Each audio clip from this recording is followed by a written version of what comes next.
avec Yes. C'est notre moment. Dites oui aux actualités dans votre journal TV. El Mondes mety ho an'ny karazana fiara rehetra ary miantoka ny hatsarany. El Mondes manolotra anao ny vaovao. Vaolinna vaovao be. Vaolinna manolotra ho anao ny vaovao. Loto ny olanao, vaolinna ampiasaina.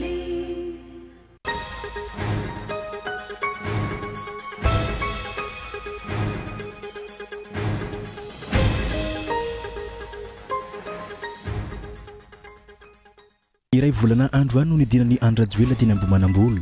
Kanila zany fahitady vahaolana manoloana ny fahatapahan-jiro lavareny.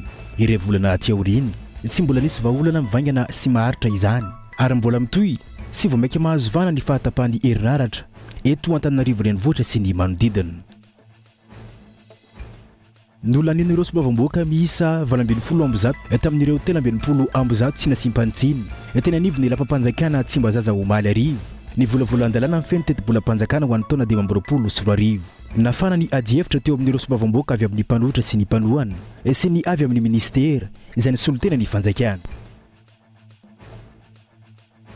Fanapahan-kevitra ankamehana no noraisy ny mpitondra fanjakana ankehitriny. Raha nanapa-kevitra ny anokatra indray ny orinasa Bastoliara saingy tsy mbola mipetraka tsara ireo fepetra rehetra mahakasika izany, hono teo anivo ny antoko fiombonana. Ampihemotra ny isan'ny mpizahantany tonga eto amintsika ihany koa ity tetikasa ity, raha toka misy ireo faritra arovana izay masarika mpizahantany no voakasika ity tetikasa ity. Tafiakatra 10 amin'izao fotoana izao ny isan'ireo namon'ny ainy vokatry ny fivadian'ilay karandalana Transmaefa avy any Ambosary Iazo Anilakaka izay lasa ny ranotrambo teo amin'ny tetezany ivoaka ny tanàna ny Betroka lalam-pirenena fahatelo ambin'ny folo iny. Mbola misy kosa ireo olona karona amin'izao fotoana izao. Maresaka iraisam-pirenena any Syrie nitrankerany tao Alep, tanàna iray ao Syrie ny zoma lasa teo ireo vondrona islamika toanany Turquie.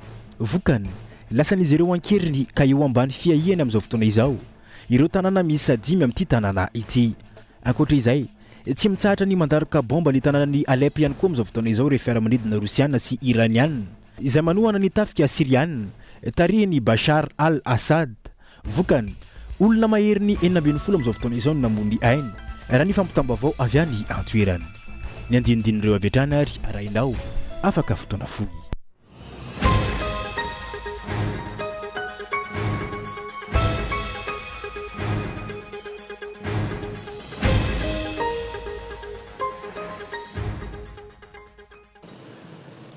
Maritra ny araba tompoky lasy tompoky vavy amin'ity aliny sabotsy fa 30 ny volana Novambra taona 2024 itya.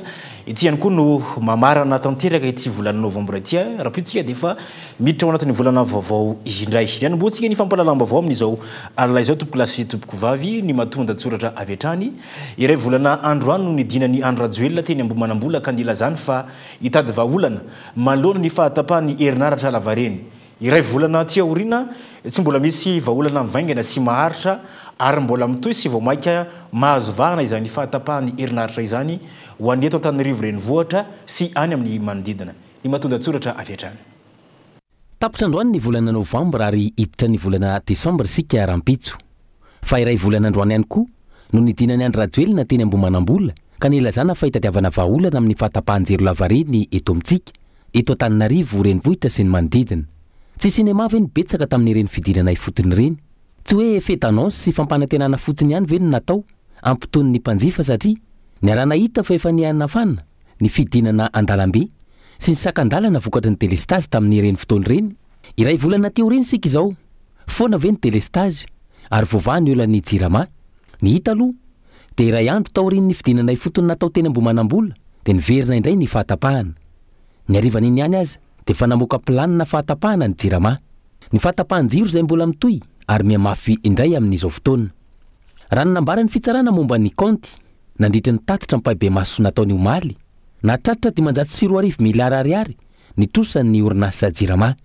Antony voatery mividy ary mbola mividy solika amin'ny alalan'ny fangatahana any amin'ny vidy apetraka ireo mpamaty solika ny orinasa jirama. Izany hoe mividy solika lafo ny jirama, lafo ny famokarana herinaratra saingy mivarotra mora amin'ny mpanjifa.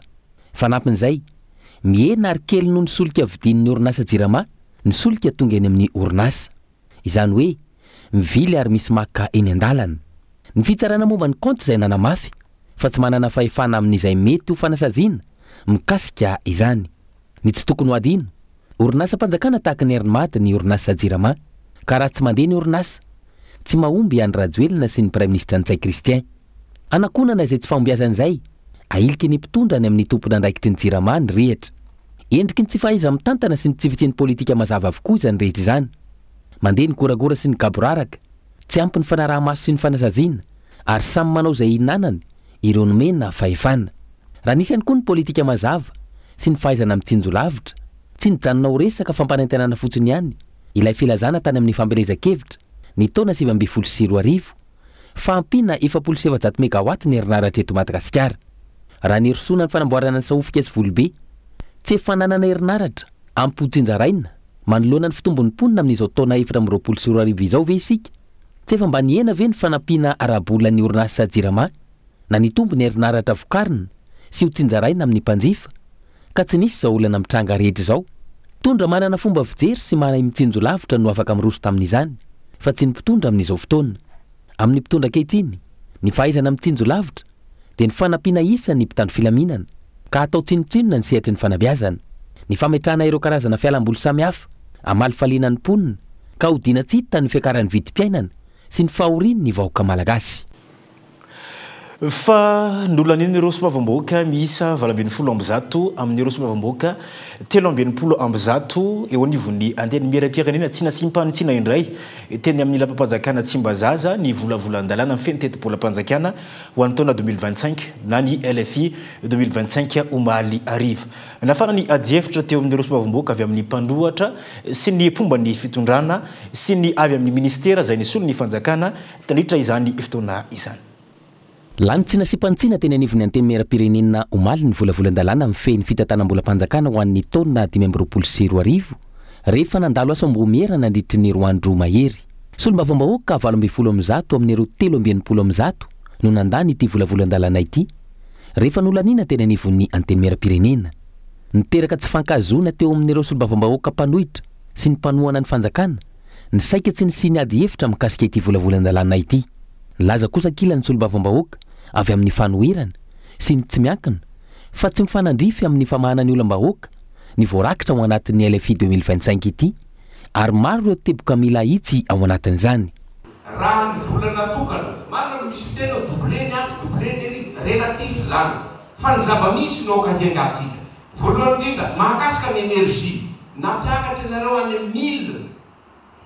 1331 milliards ny volany énergie. Zay nefa dia mirepresente 1,5% fotsiny ny budget global. Tsy zay ny amin'ny tany rehetra zay hanana énergie tsy latsaky ny 6 à 8% ny vola atokana ho an'ny énergie. Ianareo mahita fa miakatra mikasika ny rano any amin'ny 600 milliards koa nampiakaranareo ny budget ny rano fa izao nefa zay dia mirepresente amin'io dépense globale 0,67% fotsiny nefa ny filaharana bidon jaune 0,67% volana natokantsika amin'izay amin'ny dépense globale. Tsy fiakarana zany tsy fanotsona aretintsika hifankahita na amin'ny fanaovana ny loi de finance rectificative na amin'ny fandaniantsika ny avy asa ty volana tokany ty etsika samy député eto anareo tokony ndraiky engany vola hoana reo makomonisika hifankahitatsika fa hovoavaha amin'ny heritaona ohatran'izao ny olandrano. Nanamafy ankilany ny solombavambahoaka sy teny randriana solony haiko fa tsy ara-dalàna no nanolorana iny volavolan-dalàna mifeny fitantaram-bolam-panjakana ho an'ny taona 2024 iny. Nanamafy hatrany izy fa tsy ahitana taratra ny fampandrosoana raha ny LFI 2025 iny ary famotehana ny fiainam-bahoaka ihany koa ny fakana hetra amin'ireo entana maro samihafa. Dia avela ho faty ve ny vahoaka malagasy satria azadinoana re tompoko fa nisina taxa ireo zavatra iena antsika andavanandro ireo, ny siramamy, ny savony, ny tracteur, ny fitaovana ampiasain'ny ankizy any an-tsekoly reny, ny laptop, nisina taxa dolo reny zavatra reny. Ka zavatra tiako ambara eto zany a tsy mamaly tanteraka ny zavatra ny ilain'ny vahoaka malagasy satria tsy hita tao anatin'izay teti-bolam-panjakana zay ny anamaivanana ny fahorian'ny vahoaka fa tena hankana volany vahoaka. Raha tsy ivina mizara dimy lehibe ny endriky ny rijatenina tolotra olona niny ny solom-bavambahoaka ny lafiny ara-toekarena ny mikasika ny fidiran'etra anatiny ny lafiny mikasika ny vola miditra amin'ny abateranana ny lafiny fandaniana amin'ny teti-bolan'ny taona 2024 ary ny lafiny fifandanjana ankapobeny. Isan'ny tetikasa andaniny ny fanjakana volam-bahoaka amina miliara maro saingy tsy laharam-pahamehana ny fanaovany lalabe mikodana ny autoroute ampitoy ny Antananarivo sy Toamasina raha ny fanehoan-kevitra ny mpanao politika Laurent Ramarson. Vola tokony ahavitana manarina ireo lalam-pirenena rehetra manerana ny nosy no avariny fanjakana amin'ny tetikasa aitraitra izay manam-pirofo ny tsy fahaiza-mitantana ataon'ny mpitondra fanjakana ankehitriny. Efa fanotelona fa nefa no nanaovana fihetsiketsehana goavana ny mahakasika ny tetikasa lalabe migodana na ny autoroute mampitoa ny Antananarivo sy Toamasina. Tahaka ny kabary efa miverimberina fanao ny Andrajoelina izay nilaza fa 17 taona niverena ny fahaleovantena. Izao sika mba hanao autoroute ka izay zavatra lazaina tsy maintsy atao ary ny zavatra efa natomboka tsy maintsy vitaina. Hatramin'ny volana Desambra taona 2024 no nolazaina fa ahavitany ny 20 kilometatra voalohany raha ny serasera ny popoka tany amin'ny farany taona 2024 fa mandrakity ny androany 2 taona aty aoriana. Mbola miandry ny farany taona 2024 izany ka asa hoe ao anatin'ny 4 taona no ahavitany ilay 500 kilometatra hatrany Toamasina. Nivoana tamin'ny fifanarahana tany am-piandohana ity tetikasa ity izay nilazana fa ireo orinasa vahiny no ampiasa vola ao aminy. Ankehitriny kosa vola ao anatin'ny kitapo-bolam-panjakana madiodio no anaovana ity tetikasa tsy laharam-pahamehana ity. Bebe tena mbola laharam-pahamehana kokoa no autoroute. Nefa dia io foana mbola tsy maintsy atao hoe autoroute no hoana vola be tenotenina amin'izany raha ohatra ka tarehimarika tao ampilatanako zao no jerena dia ny hoe namoaka vola hotely amoaka vola amin'ny fanjakana eo amin'ny 170 miliara ariary amin'ny tahirim-bola fanjakana. Kanefa ny zavatra rahantsika nalala fa raha nisy ny vinavina autoroute dia nazava tsara fa tsy natao ialan'ny fanjakana vola io na ariary fa lay orinasa avy any velany no mifanaraka tamin'ny fanjakana iala vola manontolo amin'ny vavitany le izy. Raha ny fantatra ahafahana manarina ny lalam-pirenena rehetra manerana ny nosy ny ampahefan'ny vola izay avoaka amin'ity tetikasa ity izay manam-pirofo ny tsy fahaizan'ny mpitondra ny laharam-pahamehana eo anatrehany olana maro lafy ihany ny vahoaka ankehitriny. Dia mamoaka vola any amin'ny 7 miliara anoany ny fanjakana zay teti-bola ahafahana manamboatra ireo lalam-pirenena rehetra amin'izao fotoana izao zay simba ka nahoana no alefa any amin'ny tsy nieritreretina sy tokony atao ny vola manina raha alefana zay lozy izay hoe tsy fagnitatana tsy fahaiza-mitantana ray zay kanefa tsy salamy fananina le izy eo amin'ny fametrahana an'le laharam-pahamehana zany tsy zay tsy maniry ny sinina autorité tony zany tsy zavatra tsara zany ary raha ohatra misy hoe privé nanao an'izy dia asiana manao izy fa damin'ny raiky laingeo zany hoe tokony manaraka ny lalàna sy ny fitsipika apetraka ny mpirafanjakana zany. 3 taona no hanaovana 20 kilometatra ka anao hoana izany ny fanatanterahana ilay route du soleil 20 kilometatra izay mialany amin'ny faritra Diana any avaratra hatrany amin'ny faritra Anosy any atsimo. Toa zary lasa fanao ny mandeha midina sy mamory vahoaka eny amin'ity autoroute ity rehefa mafampana ny olana ara-tsosialy samihafa mba ilazana fa miasa ny fanjakana kanefa ny vokatra azo tsampain-tanana tena iviny. Izay ilay hoe ny serasera sy ny sehoseho ivelany no atao mipopoka hanakonana ny tsy fahombiazana tahaka ny natao tamin'ny resaka angofo sy ny herinaratra ihany koa. Fanapa-kevitra tao anatin'ny amehana no noraisin'ny mpitondra fanjakana ankehitriny raha nanapa-kevitra ny hanokatra indray ny orinasa Bastoliara saingy tsy mbola mipetraka tsara ireo fepetra rehetra mahakasika izany hono teo anivony antoko fiombonana. Ampiamotra ny isan'ny mpizahantany tonga eto amintsika ihany koa ity tetikasa ity no ity farany izay mahavoakasika ireo faritra arovana sy ny ala voajanahary izay mahasarika mpizahantany any amin'ny faritra Atsimbo eny. Nanaitra ny mpanao politika indrindra fa ny mpanara-baovao nanomboka omaly ny nahitany ny fiazakazaky ny fanjakana nandray ny fanapahan-kevitra teo anivony filan-kevitry ny ministra fa hosokafana indray ny orinasa Bastoliara ity farany izay ny fanjakana ankehitriny ihany no nanakatona azy ny taona 2024 ho anantoko fiomborana izay naneo ny Evin manoloana ity raharaha ity tsy mbola mipetraka araka ny tokony ho izy ireo fepetra rehetra ahafahana mamerina manokatra indray ity orinasa ity fa fanapahan-kevitra taitaitra no noraisiny mpitondra fanjakana maro ireo fepetra tsy mbola tomombana raha ny nambaran'izy ireo tokony hapetraka ihany koa lay force exécutoire hoe raha ohatra zany io lay ndeha ataontsika hoe voalazany le cahier des charges zay mampimenemenany maro amin'izao fotoana zao dia izy no ho arbitre hijery any ndeha ataontsika hoe tsy fanarandalana avy amin'ny andanina na ny ankilany zany amin'ny alalany zavatra zay voarakitra ao anatin'izay cahier des charges zay no tena mampanahy anay antoko politika fiangonana ka mahatonga anay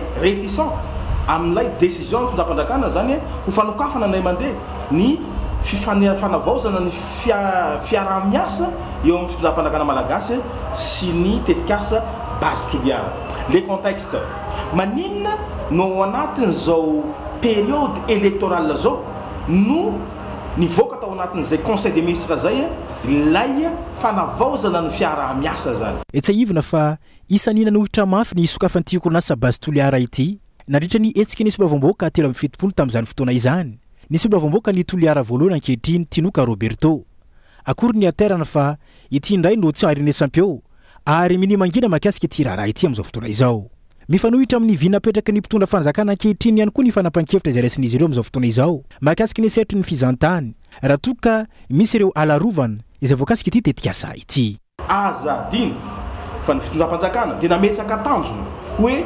hanatraritra mpizahatany ray tapitrisa à l'horizon 2028 azadino anefa fa ny toliara tombokoa de destination touristique ary lay zone voakasika ny tetikasa base toliara dia axe touristique na zone touristique dikan'izay zany hampihemitra ny fahatongavany mpizahatany any amin'ny faritra atsimo-andrefana ny effectivité ny orinasa base toliara ary aoka rehefa napakevitra dia alaina ambony anay ambany ny impact satria ny fanapakevitra raisitsika androany dia obabe ny taranaka faramanimba ny vokany zany indrindra mifahasimbany toliana tokony hojerena akaiky ihany koa ny mety ho vokadratsy ny tetikasa ity eo amin'ny lafiny ara-tontolo iainany raha ny fanazavana hatrany ny vokadratsiny izay mety tsy seho ao anatin'ny taona vitsivitsy fa ireo taranaka no izakany mety ho vokany raha toka mandritra ny 30 taona no hiasa any antoerana ity orinasa base toliara ity barengo lehibe mipetraka araka izany ny sokafan'ity orinasa base toliara ity na mbola isa aza ny fandaminana maro samihafa sy ny fanapahan-kevitra hafa mety ho ataony ny fanjakana fitopolo sy eninjato sy roa arivo faingo 3.7 miliara ariary ny elanelana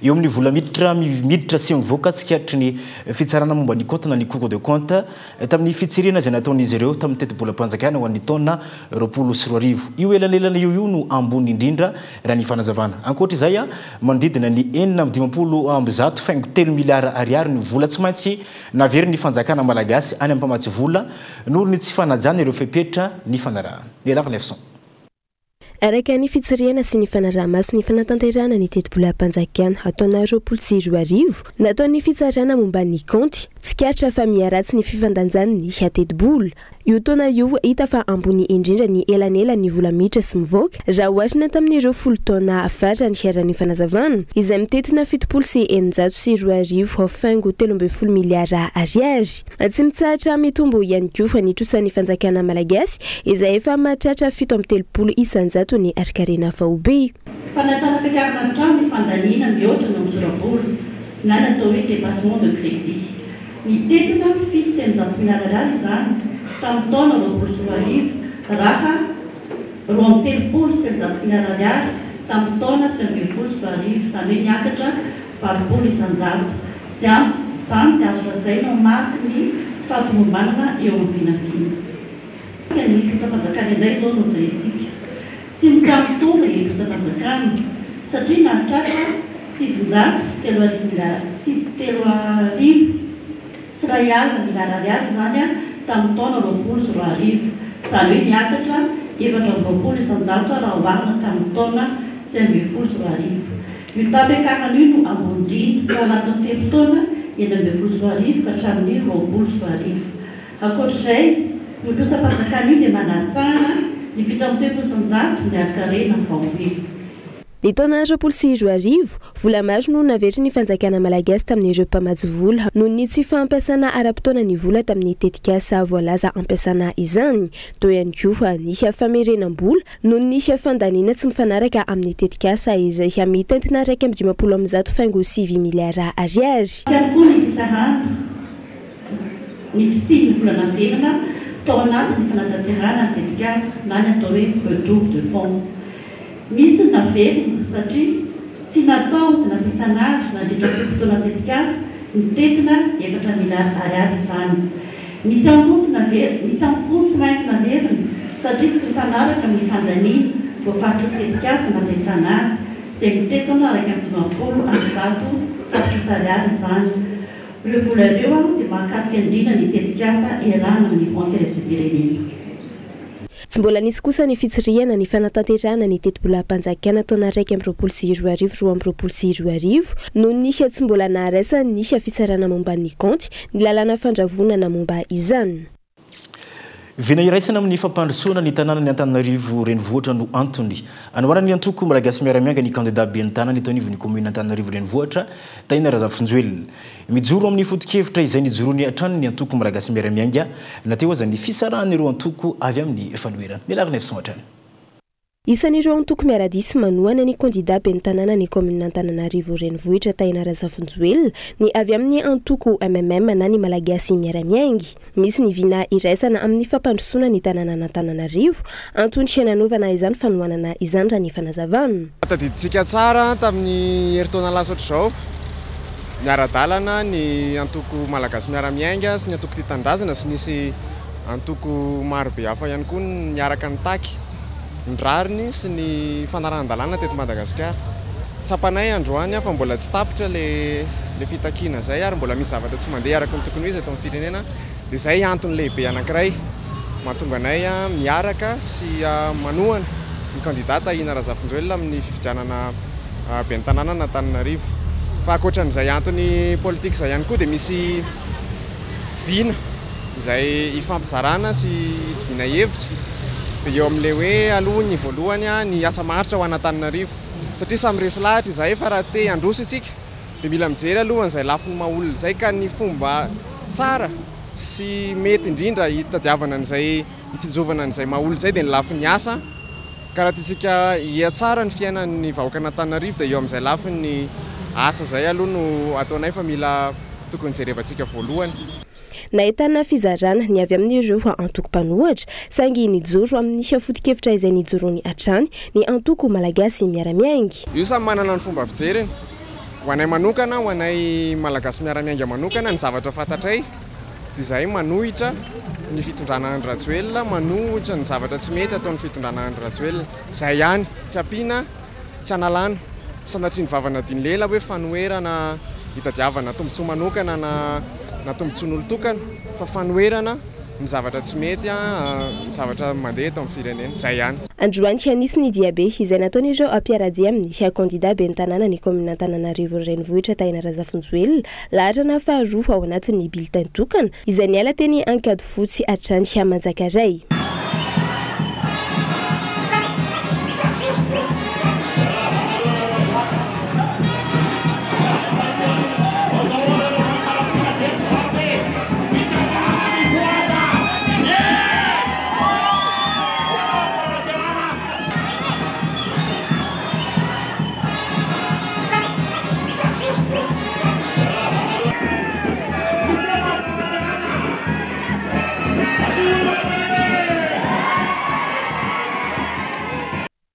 Izany tapany voalohany teto anivony ny fampalalana vaovao tompoko lasy tompoko vavy sy antifetifety aloha isika atao anatin'ireo todokavatra ireo telo fiviondray ary.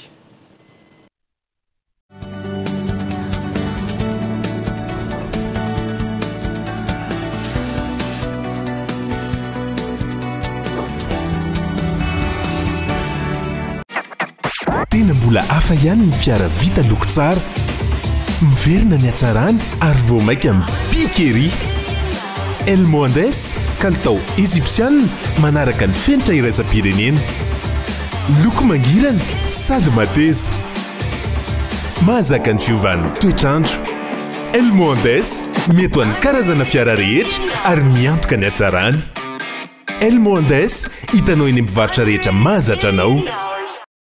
Efa ela nanasako lamba fa ity vovon-tsavony Pauline ty rafa mihitsy kely fotsiny ane dia efa ampy e. Way, ary tena mandroatra be malefaka ery lambo tsy mila mikosika be akory sady tsy manimba tana. Pauline 80 formule matanjaka miaro ny loko mampangirana sy manamanitra ny lambanao mandroatra be mahavita lamba betsaka sady manitra. Pauline hanitra vaovao floral sy exotique afaka nadiovana fitaovana fa ihany koa toy ny fiara fitaratra lovia karo. Pauline vaovao be floral exotique lavande original loto ny olanao Pauline nampiasaina.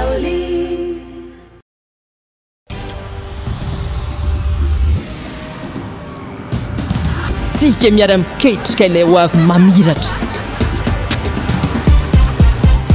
Miara-manorina, mamorina, tsy hijanona tsony. Satria efa hainao fa tsika tanora no tompony. Ndao ifandray hitady inspiraka vaovao hanoratra ilay pejy vaovao mety amintsika. Afaka mamorina, maneho ny maizy atsika efa aty amintsika zao ny baolina. Tsisy anakantsika satria isika iray mifandray miara-manokatra lalana vaovao ka tonga le fotoana zao dia zao ndao falera. Thelma miova o yes.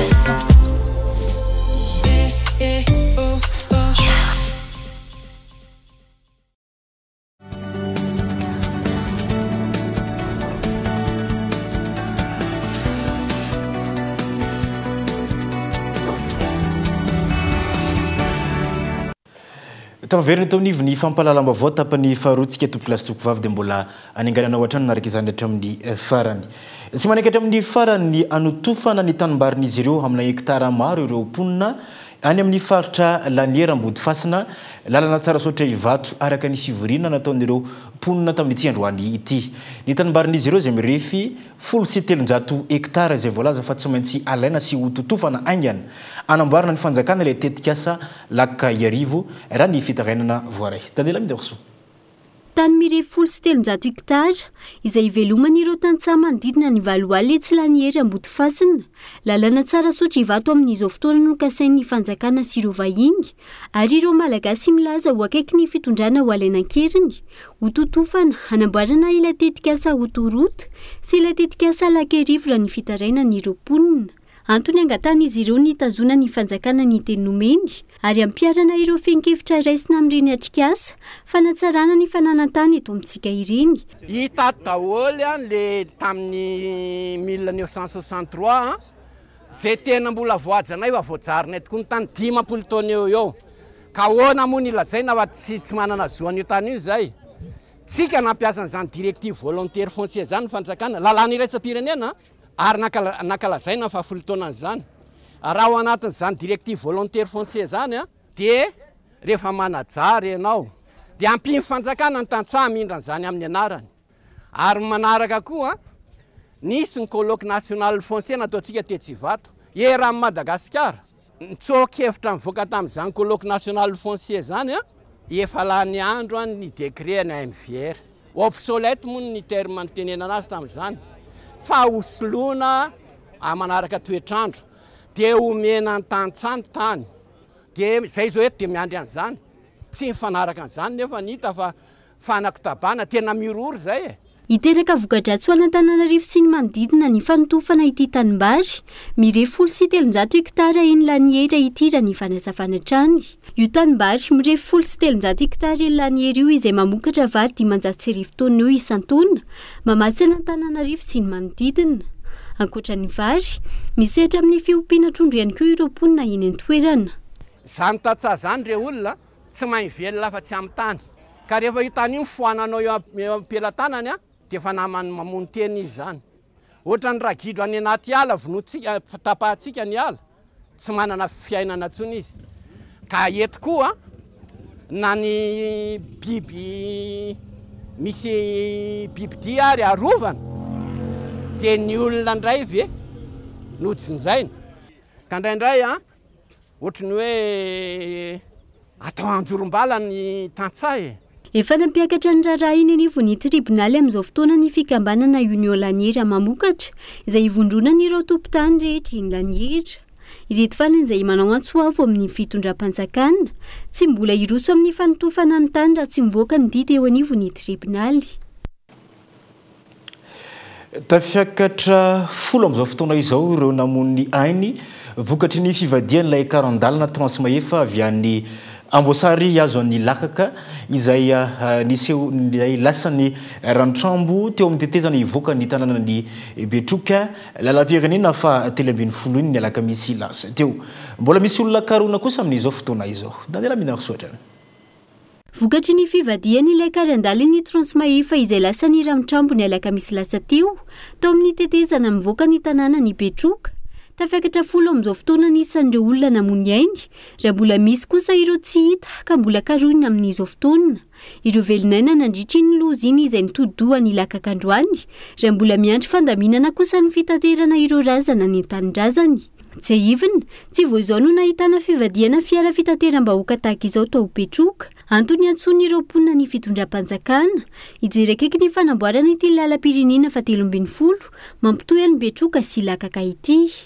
Mba mangataka zahay vahoaka atsimo fa tena mijaly, tena farazay mijaly satria itoty mba lalany karama mandahambe lakaka anao mahita le fahavazana hazo anao io ka mba mangataka zahay amao fagnampiagna mba ty lalagna ty rotaragna ay amin'ny fo ay satria ty fitiava ay azo ty nandania ay azo no ty havita lala ay arany 13 io ty nangata ay amao le mba mangataka zany zahay hoe amboary ty lalagna 13 ity fa izay mihitsy ny filana ay azo aro zahay matemata amin'ny accident ty lalagna eo accident ay zao matemata abinany teo mangatakana zahay mba toy-teo ty lalagna 13 fa efa natao voaty ty 13 ty hamboary ngatahagny zao ty lalagna ty avao fa tena mijaly le farazay mijaly zahay no ty lalagna ty avao nahatonga anay niharandoza ho izao le tena mijaly mihitsy frais zao midagaky valoaly ty haviany taminy tany ay zao agny nefa le vitan'andro raiky avao no le lalagna simba ro mahatonga azy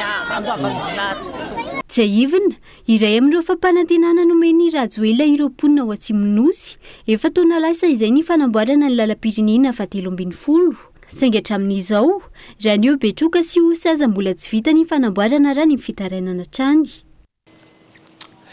Fitoton'ny fanatanjahantena kosa fa eo amin'ny fanamorina fiarakodia mpanamory miisa 40 nandray anjara tamin'ny Sakedao notanterahana teny andranotapahana tamin'ity androany ity etsika miavaka natao ifampizarana ireo mpanamory ny piste izay lalovana mandritra ny slalom ho tanterahana ny 7 sy ny 9 ny volana Desambra ho avy izao Gaëtan Ndiatsilava.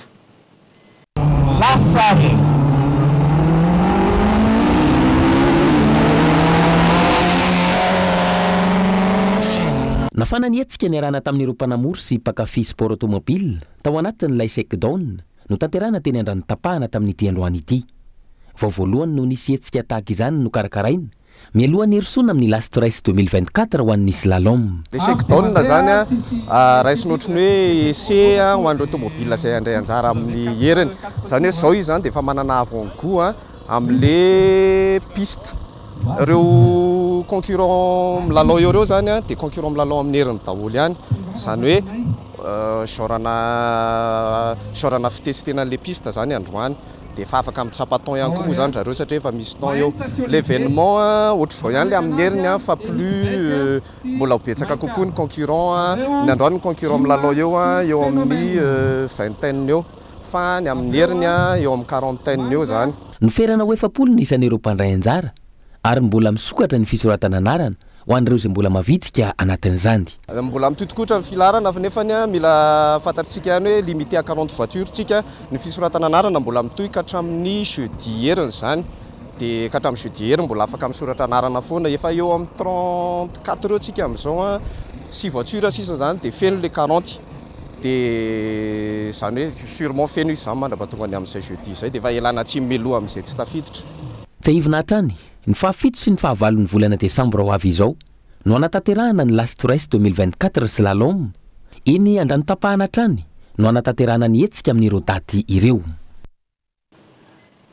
dia izay ihany koa tompoko lasy tompoko vavy no entiko mamarina ny fotoana ny fampahalalam-baovao tamin'izao alina izao kasitraka ianao tena tokantrano naraka ny fampahalalam-baovao antsika hatramin'ny farany veloma tompoko lahy mandrapitafa tompoko vavy.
Vaolinina vaovao be vaolinina nanolotra ho anao teo ny vaovao loto ny olanao vaolinina ampiasaina El Mondes mety ho an'ny karazana fiara rehetra ary miantoka ny hatsarany.